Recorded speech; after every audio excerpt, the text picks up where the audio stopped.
defend Christianity, then tell the truth about Islam. But Dr. Lutzer, the politically correct environment doesn't really let us do that. You can, and I am, through Christian radio and through your book. Eric can in his seminars, but by and large, we can't do that. No, we really can't, especially those pastors who are totally paralyzed. I'm speaking about the pastors, but of course, that's true of a lot of people in our churches, too. And you know, when we defend Christianity and we expose Islam, we can do it lovingly. Mm-hmm. We're not talking about some harsh condemnation. We're talking about the facts. And by the way, speaking of facts, I say this to your audience, that Robert Spencer, his books, and I know that he's written at least 10 about Islam, are absolutely excellent. In fact, I really do encourage people to read Robert Spencer. Something else with reference to the demonstrations that we heard just a few moments ago. Mm-hmm. In Islam, like you take, for example, the cartoon controversy over in Denmark, where the cartoonist made these cartoons of Muhammad. In Islam,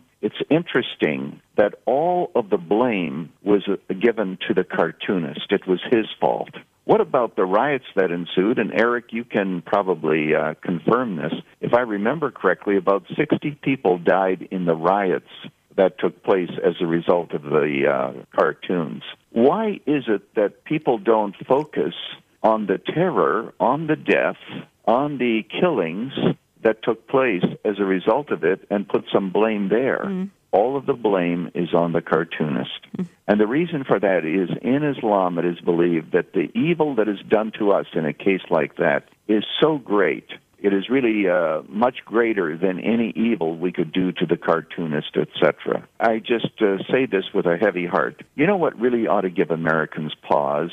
What really ought to stop us in our tracks is when that man who made the video that dishonored Muhammad, yes. When that video was released, he, of course, as we know, was jailed. And the reason, supposedly, is because he violated parole. Yes, that's exactly what we do when people violate parole. Mm-hmm. We arrest them, we bring television cameras, mm-hmm. and we always beam their image around the world. That's what we do. So what the administration wanted to do is to prove that this is what happens to anyone who has the nerve to dishonor the prophet.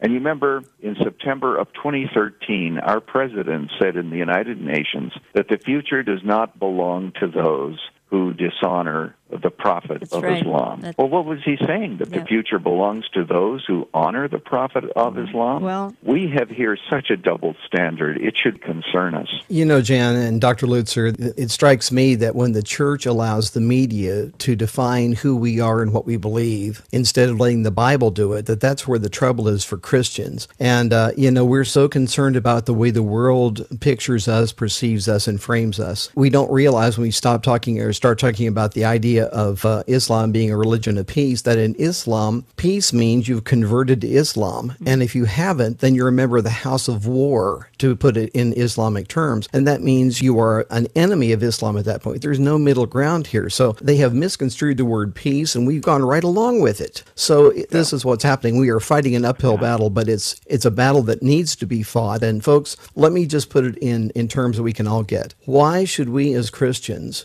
give any homage to or any positive lip service to a religion that has done nothing but destroy every life that has ever followed it eternally? And that, to me, is the bottom line. If Islam could save, it would be one thing. But Islam cannot save a soul. And that's the thing that every Christian has to keep at the forefront of our minds when we get in discussions about this. It is a religion that is bankrupt in every way and one that cannot save.